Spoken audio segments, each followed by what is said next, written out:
वहां के सांसद प्रत्याशी श्री प्रवीण खंडेलवाल जी,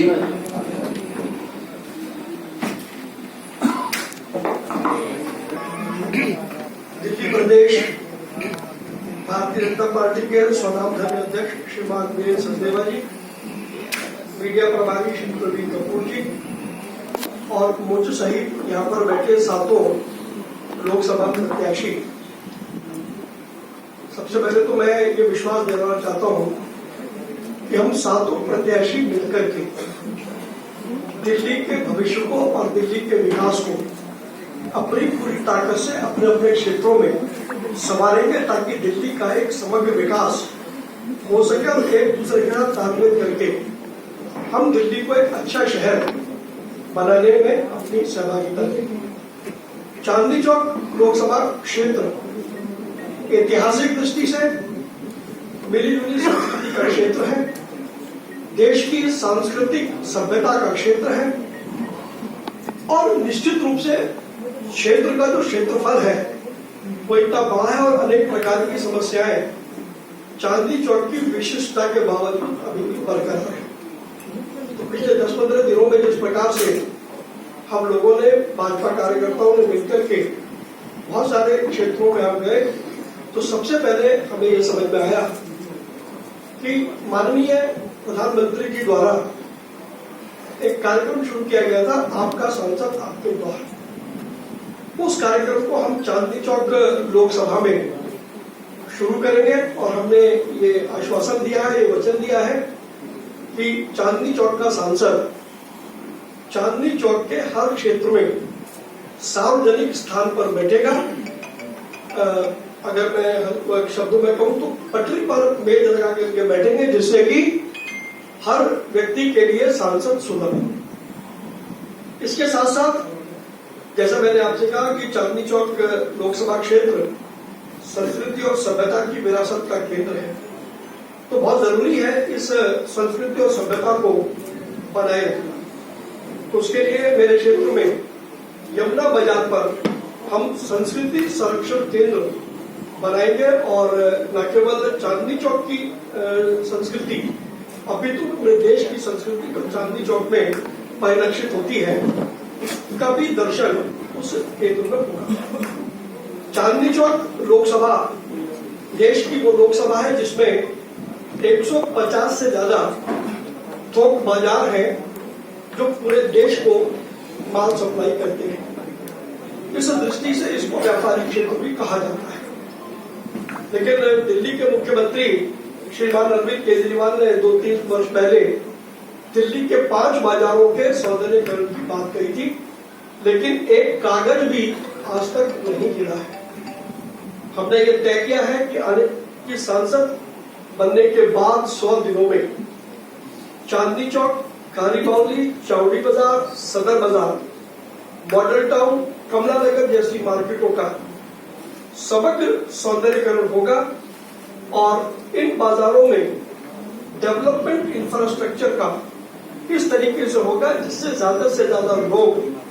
दिल्ली के लोग उसका लाभ ले सके, हमारे क्षेत्र के व्यापारी उसका लाभ ले सके और प्रतिदिन 5 लाख व्यापारी जो अन्य राज्यों से दिल्ली में आते हैं वो भी सुविधा पूर्वक यहाँ पर व्यापार कर सके, जिससे कि दिल्ली का जो रेवेन्यू है वो अन्य राज्यों में न जाकर के दिल्ली में आए। दूसरा, आरडब्ल्यूए और एनजीओ का एक अपना अलग महत्व है। तो आरडब्ल्यू और एनजीओ को हम अपने क्षेत्र में जन संवाद केंद्र बनाए और उनको विश्वास में लेकर के जितनी भी समस्याएं हमारे नागरिकों की हैं उस हर समस्या का एक हल निकाला जाएगा। इसके अलावा हमारे लोकसभा क्षेत्र में बड़ी मात्रा में अनऑथराइज्ड कॉलोनीज है जिनको रेगुलराइज किया गया माननीय प्रधानमंत्री श्री नरेंद्र मोदी जी द्वारा, लेकिन उन रेगुलराइज कॉलोनियों में सुविधाएं जो दिल्ली सरकार को देनी थी वो सुविधाएं बिल्कुल भी नहीं दी गई। तो उन अनऑथराइज्ड कॉलोनीज जो रेगुलराइज ऑलरेडी हो गई हैं उन कॉलोनियों में जो सुविधा है वो सारी सुविधा कैसे मुहैया कराई जाए जिससे कि वहां के रहने वालों का जो जीवन स्तर है वो बढ़ सके, उस पर एक बड़ा काम होगा। मेरे क्षेत्र में अशोक विहार और त्रिनगर के बीच में एक नहर है जिसको मुनक नहर बोलते हैं, और उस मुनक नहर में इतना ज्यादा उसको गंदा किया हुआ है, बुरा है कि जिसकी वजह से लोगों को बहुत बड़ा चक्कर काट के आना पड़ता है। और वो मुनक नहर हरियाणा के हिस्से में आती है, लैंड उसकी जो एजेंसी है वो हरियाणा है। तो मुनक नहर के ऊपर किस प्रकार से एक रोड डेवलप हुआ, मुनक नहर में हम जल संरक्षण का काम करें, इस पर भारत सरकार के सहयोग से, हरियाणा सरकार के सहयोग से कोई ऐसा काम करेंगे जिससे कि लोगों को ज्यादा दिक्कत ना आए। ट्रैफिक अपने आप में बहुत बड़ी समस्या है पूरे, क्योंकि पुरानी दिल्ली का पूरा क्षेत्र है, और अगर हम कमला नगर और शक्ति नगर और इन सब इलाकों की बात करें, त्रिनगर की बात करें, तो ट्रैफिक एक बड़ी प्रॉब्लम है। ट्रैफिक की समस्या का किस तरीके से निदान हो ताकि एक स्थान से दूसरे स्थान पर जाया जाए। मुझे ध्यान आता है कि शाहजहानाबाद रीडेवलपमेंट बोर्ड में एक प्रस्ताव आया था पहले कि एक हाई स्पीड ट्राम यहाँ पर चलाई जाएगी, उस हाई स्पीड ट्राम के माध्यम से ये हमारा जो कम्यूट है वो आसानी से किया जा सकता है। तो एक बार फिर उस प्रस्ताव को निकालेंगे और भारत सरकार से और दिल्ली के एलजी से बातचीत करके ऐसी कोई ट्राम की व्यवस्था हो सकती हो तो एक ट्रैफिक की बड़ी समस्या का समाधान हो जाएगा। एक और विचित्र समस्या है जिसका ध्यान आज तक दिल्ली सरकार का नहीं गया, वो है मेरी कंस्टिट्यूएंसी में बिजली के लटके हुए तार। छोटी गलियां हैं, तक गलियां हैं, लेकिन बिजली के लटके हुए तार हैं। एक अभी क्योंकि टेक्नोलॉजी बहुत विकसित हो गई है, तो उन लटके हुए तार के स्थान पर